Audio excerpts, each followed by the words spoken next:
All right, the Fed holding interest rates steady, but the decision comes with some dissent. Our senior economics reporter, Steve Liesman, joins us right now from Washington. Steve, good morning. Yeah, it wasn't Love Island at the Fed yesterday. Fed Chair Jay Powell and the Fuller Federal Committee having two dissents there. But they made clear the September rate cut is not a done deal. And I asked Powell whether the Fed now has more clarity on the outlook because the administration has struck several trade deals. The likely, effective level of tariffs is not moving around that much at this point. But at the same time, there are many uncertainties left to resolve. So, yes, we are learning more and more. It doesn't feel like we're very close to the end of that process, and that's not for us to judge. But it feels like there's much more to come. That sentiment was echoed by the Fuller Committee, which said in the statement that uncertainty remains elevated. Remember, that was the one we talked about yesterday where there might have been some give.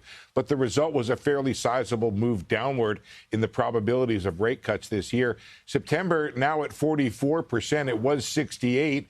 October is where the market is now placing its bets for that first rate cut, now at 63%. And for a second cut, well, not December anymore. At least it's 46% now, had been 67.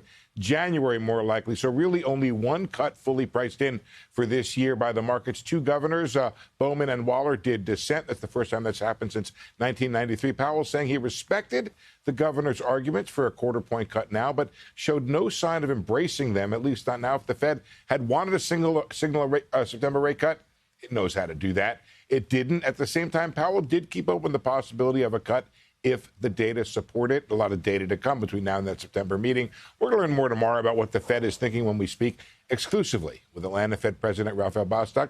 That's at 10:30 tomorrow morning. Becky? Hey, Steve, my takeaway from what Powell was doing in terms of trying to tamp down expectations was just that. He doesn't want the market to box them into a corner or to have some market decline in a big way if they don't cut rates in September. Yeah, I mean, he can come back in September and say, look, the data did X, Y, and Z, and that warrants a cut. And I think the key here is how the tariff inflation shows up. I'll just repeat what I said yesterday about that report from Goldman Sachs, which says the economy so far has only seen half of the tariffs that have already been enacted. And that's before all of the stuff yesterday that came through. So that didn't even count. They see that the effective tariff rate has been up 7%. They think it's going up 14%. So some people want to say, hey, we're out of the woods. We've already seen the tariff impact.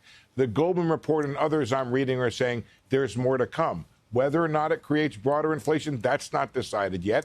But Powell feels like it's the Fed's job to keep it from becoming broader inflation.